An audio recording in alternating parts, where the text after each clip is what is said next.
Jornal Nacional. Boa noite. Vamos aos destaques desta sexta-feira. Novas gravações revelam que o ex-presidente da Transpetro ajudou ao menos 2 políticos do PMDB. Um deles é o ex-presidente José Sarney. O outro, segundo os investigadores, é Gabriel Chalita, na campanha para a Prefeitura de São Paulo em 2012. A ajuda a Chalita, que Machado chama de menino, foi feita a pedido de Michel Temer. Os diálogos não permitem dizer como essas ajudas foram prestadas. O presidente em exercício, Michel Temer, nega qualquer participação no caso. Em outra conversa, o senador Renan Calheiros diz que tentou evitar a recondução de Rodrigo Janot ao cargo de Procurador-Geral da República. Operação Lava Jato. Uma nova proposta de delação premiada descreve como funcionava a distribuição de propina a políticos. Quem fala é o ex-deputado Pedro Correia, condenado no Mensalão e preso na Lava Jato. Ele diz que o ex-presidente Lula articulava o esquema de desvio de dinheiro dentro da Petrobras. A seguir, novas gravações revelam que o ex-presidente da Transpetro ajudou ao menos 2 políticos do PMDB. Uma nova proposta de delação premiada descreve como funcionava a distribuição de propina a políticos.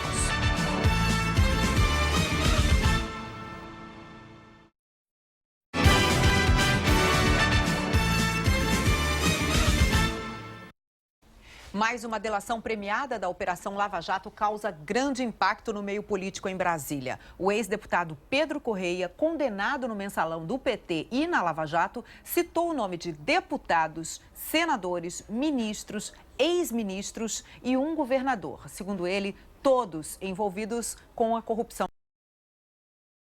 Também o ex-presidente Lula de articular o esquema dentro do Palácio do Planalto. A TV Globo confirmou o conteúdo da delação publicada hoje pela revista Veja.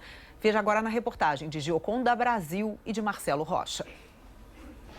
Condenado na Lava Jato pelos crimes de corrupção passiva e lavagem de dinheiro e preso desde abril do ano passado, o ex-deputado federal Pedro Correia decidiu colaborar com a Justiça. A TV Globo também teve acesso aos documentos publicados na edição desta semana da revista Veja. Pedro Correia, condenado também no escândalo do Mensalão do PT, confessou que usou a política para negociar propina por mais de 3 décadas. Admitiu ter desviado dinheiro de quase 20 órgãos do governo e deixa claro que o ex-presidente Luiz Inácio Lula da Silva sabia do esquema de desvio de dinheiro dentro da Petrobras. De acordo com a revista, o ex-deputado disse que Lula gerenciou pessoalmente o esquema de corrupção da Petrobras, da indicação dos diretores corruptos da estatal à divisão do dinheiro desviado entre políticos e os partidos. E descreve situações em que Lula tratou com caciques do PP sobre a distribuição de propina em contratos na diretoria de abastecimento da Petrobras, comandada por Paulo Roberto Costa. Correia contou que parlamentares do PP se rebelaram contra a invasão do PMDB nos contratos da diretoria. Um grupo foi ao Palácio do Planalto reclamar com Lula. De acordo com Pedro Correia, Lula passou uma descompostura nos deputados. Lula disse que a diretoria era muito grande e que tinha que atender aos outros aliados, pois o orçamento era muito grande e a diretoria era capaz de atender todo mundo. Pedro Correia diz que o presidente Lula tinha conhecimento de que a manutenção do PP na base aliada dependeria da nomeação da diretoria, sabendo que o interesse era financeiro e arrecadatório, pois esta era a base inicial de negociação com o governo. Pedro Correia reconstituiu um diálogo de 2004 entre ele e o ex-presidente da Petrobras, José Eduardo Dutra, que morreu no ano passado. Na reunião com Dutra, Lula demonstra que estava incomodado com a demora da nomeação de Paulo Roberto Costa para a diretoria da Petrobras, uma exigência do PP. Ô Dutra, nós não nos comprometemos com o PP, que indicou o Dr. Paulo Roberto já há algum tempo para a diretoria de abastecimento da Petrobras, porque até agora ele não foi nomeado. Dutra respondeu: porque esta mudança de diretor é um assunto complicado dentro da Petrobras. Estão havendo resistências, além de a competência não ser só minha para nomeá-lo. Lula retrucou: de quem é a competência então? Dutra respondeu: a competência é do Conselho de Administração da companhia, da maioria dos conselheiros. E Lula questionou: e quem nomeou a maioria dos conselheiros, Dutra? Dutra respondeu: você, Lula. Lula disse: então, Dutra, eu quero que você diga a essa maioria de conselheiros que nomeei que se o doutor Paulo Roberto não estiver nomeado até daqui uma semana, eu vou demitir e trocar esses conselheiros que nomeei. Dutra disse: "Mas Lula, eu entendo a posição do Conselho. Não é tradição da Petrobras, assim, sem mais nem menos, trocar um diretor." Ao que Lula respondeu: "Dutra, se fôssemos pensar em tradição, nem você era presidente da Petrobras, nem eu era presidente da República." Na delação, Pedro Correia contou que pouco depois dessa conversa, em maio de 2004, Paulo Roberto Costa foi nomeado para a diretoria de abastecimento e o PP parou de obstruir as votações no Congresso. Com a determinação de Lula para que os partidos se entendessem, Pedro Correia disse na delação que se reuniu com a cúpula do PMDB para buscar o melhor entendimento na arrecadação da propina. Um dos primeiros a ser procurados foi o senador Renan Calheiros, acompanhado do deputado Aníbal Gomes, do Ceará, e fez o mesmo com o deputado Eduardo Cunha e com o senador Romero Jucá, todos do PMDB. De acordo com a revista, acertados os termos com os PMDBistas, os negócios a partir de 2006 começaram a fluir. De acordo com a revista, o delator exemplifica a simbiose em uma reunião que contou com a participação dos diretores Paulo Roberto Costa e Nestor Cerveró, dos senadores Renan Calheiros, Romero Jucá, Jade Barbalho e Henrique Eduardo Alves, atual ministro do Turismo, e do lobista Jorge Luiz, e que era período da campanha eleitoral de 2006. Segundo a revista, no encontro, os caciques do PMDB apresentaram uma fatura salgada para apoiar a permanência de Costa e Cerveró na Petrobras. 18 milhões de dólares em propina que deveriam ser pagos a tempo de financiar a campanha do ano. Receberam 6 milhões de dólares. Na delação, Pedro Correia disse que o atual ministro do Turismo, Henrique Eduardo Alves, ficava com parte de tudo que era arrecadado pelo esquema do PMDB. Eduardo Cunha recebeu parte dos 6 milhões de dólares. E o ex-ministro e atualmente senador Edson Lobão tinha participação nos contratos com as grandes empreiteiras. E que o atual secretário de governo, Gedel Vieira Lima, foi o responsável pela indicação do senador cassado Delcídio do Amaral, que era do PT, para uma diretoria da Petrobras no governo Fernando Henrique Cardoso. Delcídio, segundo o delator, cobrava propina junto às empresas que tinham negócios na diretoria e depois repassava uma parte para o PMDB e outra parte para o PP.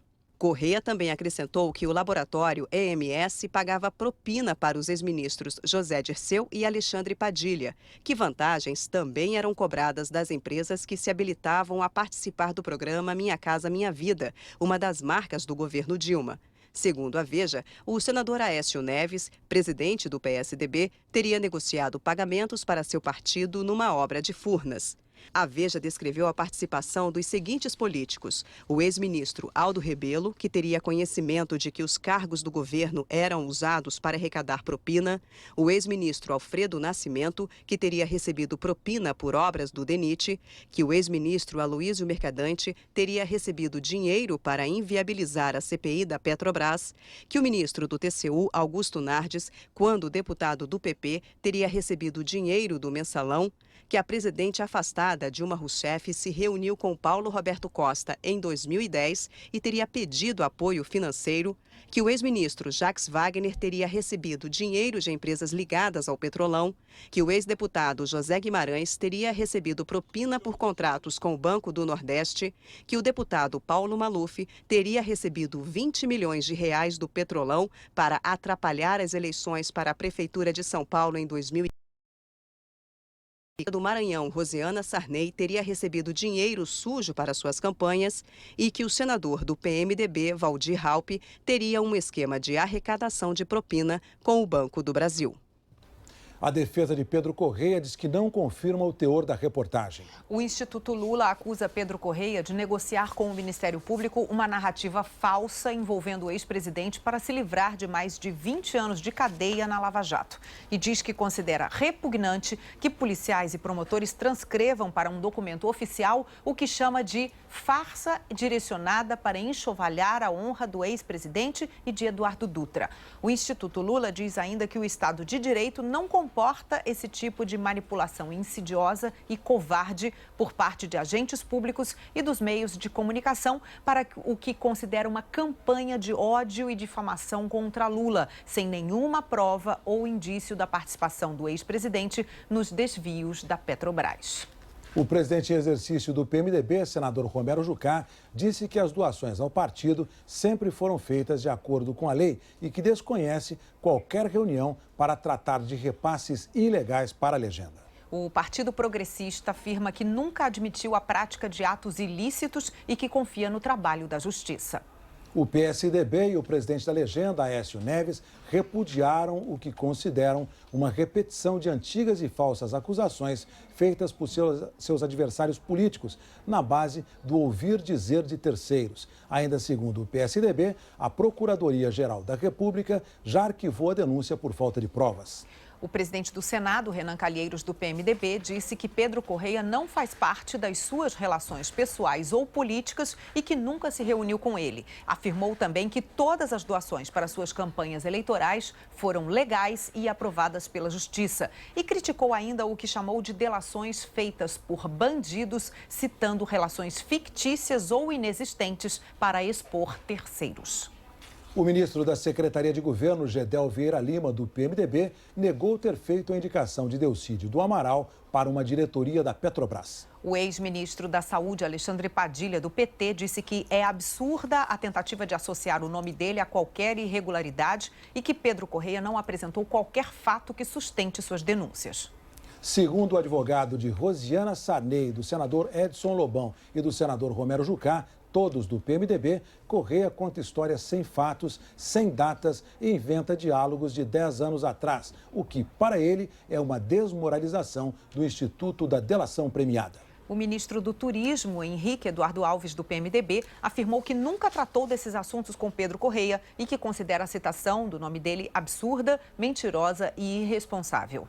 O deputado Paulo Maluf, do PP, disse que Pedro Correia não tem nenhuma credibilidade. O presidente afastado da Câmara, Eduardo Cunha, do PMDB, declarou que nunca teve qualquer envolvimento com Pedro Correia e negou que tenha relação com a permanência de Paulo Roberto Costa e Nestor Cerveró na Petrobras.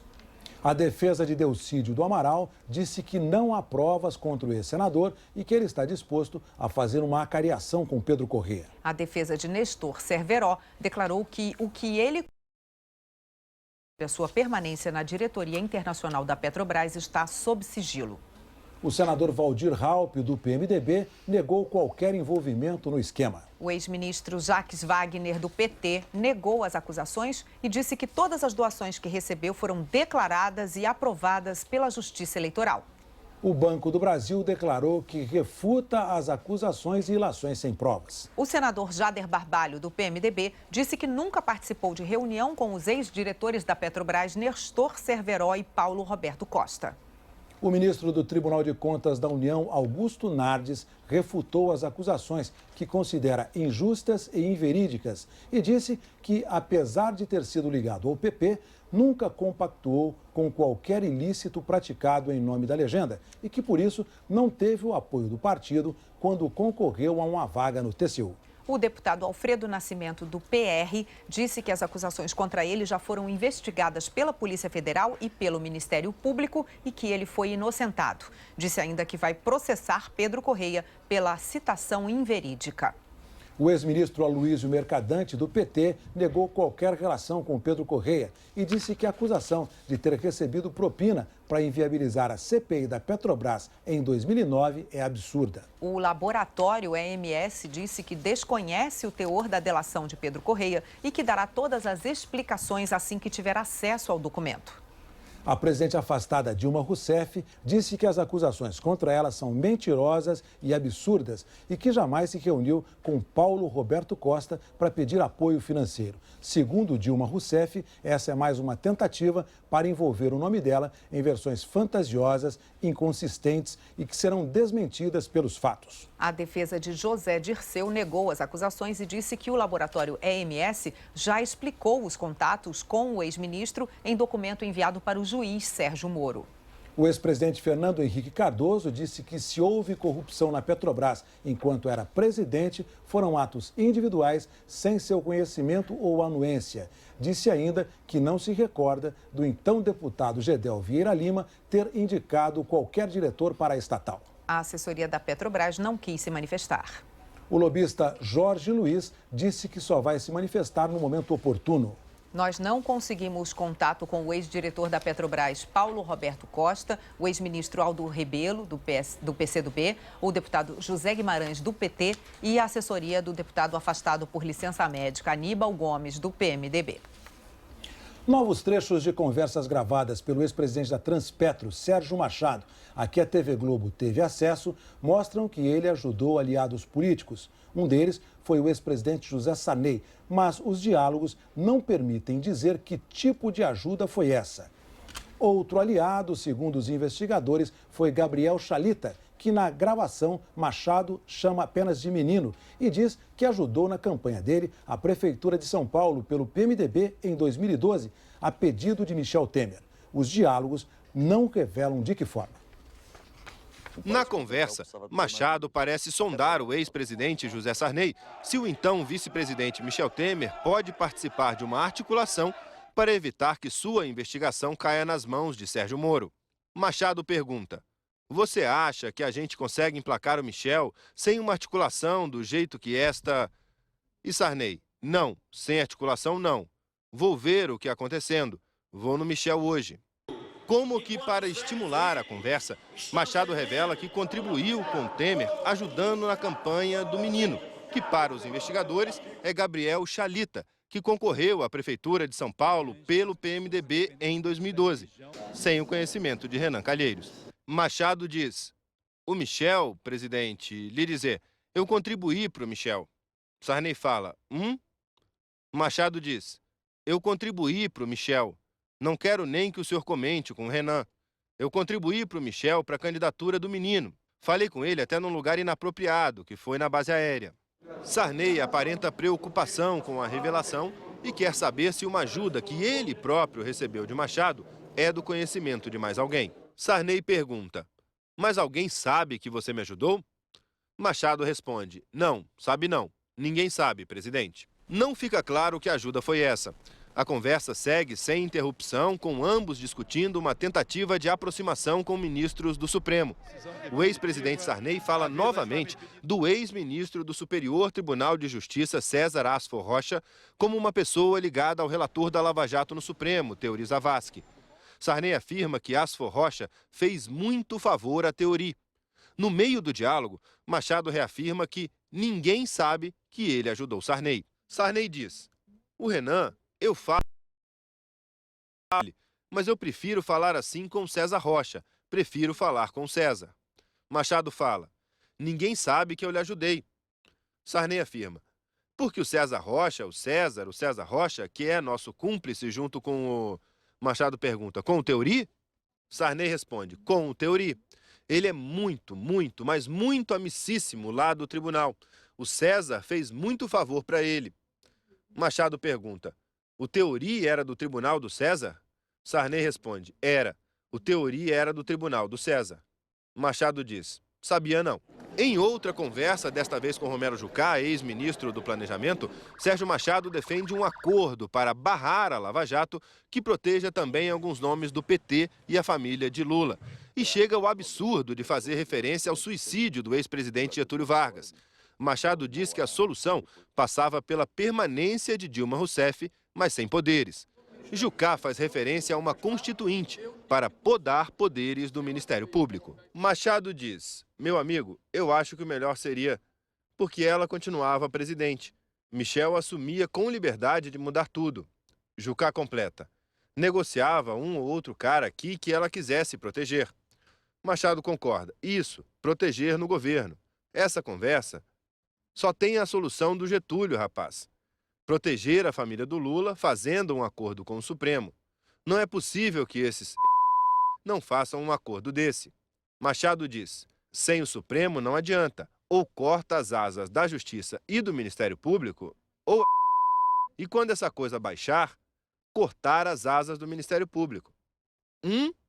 Jucá responde: aí na Constituinte. Em outra conversa, Machado foi até a casa de Sarney. Eles falaram sobre a presidente afastada, Dilma Rousseff, o marqueteiro do PT, João Santana, que havia sido preso na Lava Jato, e o ministro da Justiça. Mas eles não falam o nome do ministro e não se sabe exatamente o dia da conversa, apenas o período, entre fevereiro e março deste ano. quando 3 pessoas ocuparam o cargo: José Eduardo Cardoso, Wellington Silva e Eugênio Aragão. Machado diz: a Dilma não tem condições. Você vê, presidente, nesse caso do marqueteiro, ela não teve um gesto de solidariedade com o cara. Ela não tem solidariedade com ninguém não, presidente.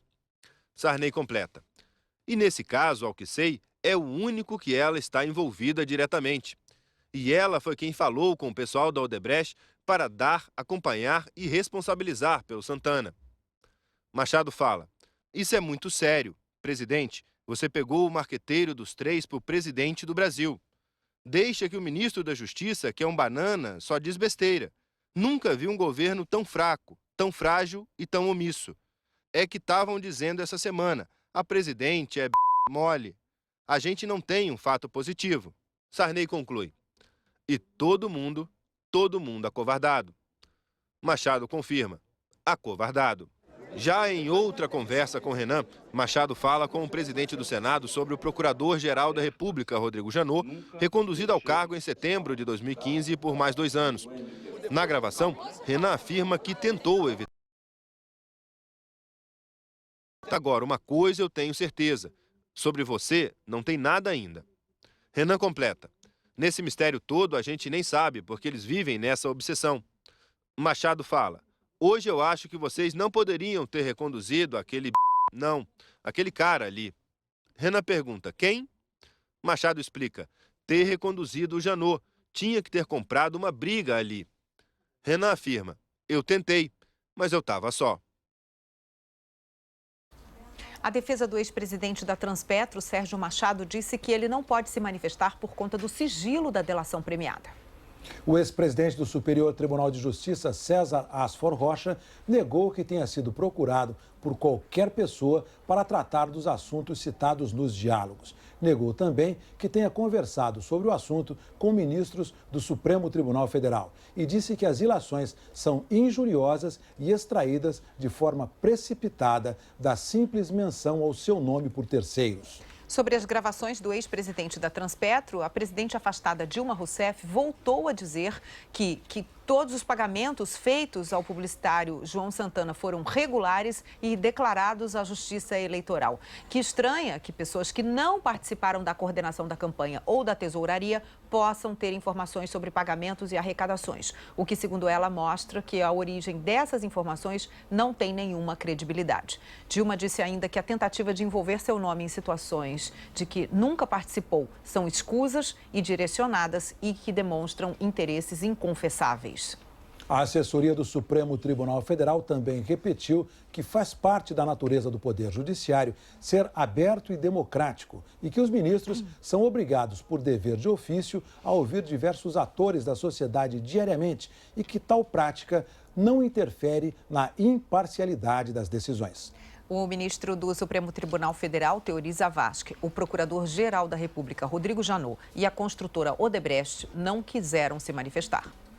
O presidente em exercício, Michel Temer, negou que tenha pedido doação a Sérgio Machado para a campanha de Gabriel Chalita. Ele disse também que não foi candidato nas eleições municipais de 2012 e não recebeu nenhuma contribuição. Michel Temer disse ainda que nunca se encontrou em lugar inapropriado com Sérgio Machado. O presidente do Senado, Renan Calheiros, do PMDB, negou as acusações e disse que ele próprio agilizou a recondução do procurador ao cargo assim que o nome foi indicado pela presidente. O ex-presidente José Sarney, do PMDB, disse que tinha relação de amizade com Sérgio Machado e que, por isso, vendo que ele estava em momento de desespero, se prontificou a ajudá-lo e a sugerir nomes que poderiam participar da defesa dele. Sarney negou, no entanto, que tenha falado com o então ministro do STJ, Asfor Rocha, sobre o assunto. Pediu desculpas a Asfor Rocha pelo que considera um descuido motivado pelo desejo de ajudar. O senador Romero Jucá, do PMDB, a assessoria do partido e o secretário de Educação, Gabriel Chalita, não retornaram nossas ligações. No encontro sobre direito constitucional ontem à noite em Curitiba, o juiz Sérgio Moro, responsável pela Operação Lava Jato, comentou o fato de alguns parlamentares serem contra a delação premiada de investigados presos. A preocupação deles não é com a voluntariedade do colaborador, mas sim com as consequências para os eventuais delatados. Será que nós podemos, de uma maneira consistente, com o direito à ampla defesa na nossa Constituição, negar ao colaborador, pelo fato de estar preso, o recurso a esse mecanismo de defesa? Como é possível justificar isso? Eu fico me indagando se não estamos vendo alguns sinais de uma tentativa de retorno ao status quo, aquele status quo da impunidade dos poderosos. O presidente do Supremo Tribunal Federal, ministro Ricardo Lewandowski, determinou o fim da tramitação oculta de processos no Supremo. Os que conseguiam essa classificação sequer apareciam no sistema do STF e, por isso, a sociedade não tinha como acompanhar o andamento. É o que mostra o repórter Marcos Lozecan.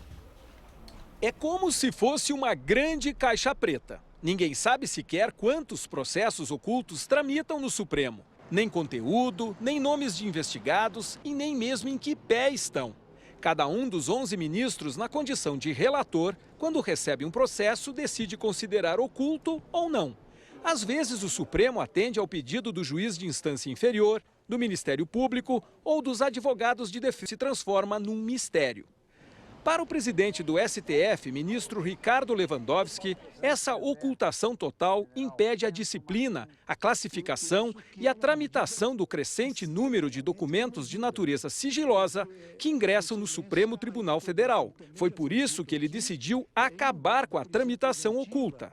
Na resolução, Lewandowski afirma que a medida atende aos princípios constitucionais da publicidade, do direito à informação, além de cumprir tratados internacionais dos quais o Brasil é signatário. Assim, a partir de agora, será possível até identificar os investigados, nominalmente ou por meio de suas iniciais, quando o processo ocorre em segredo de justiça.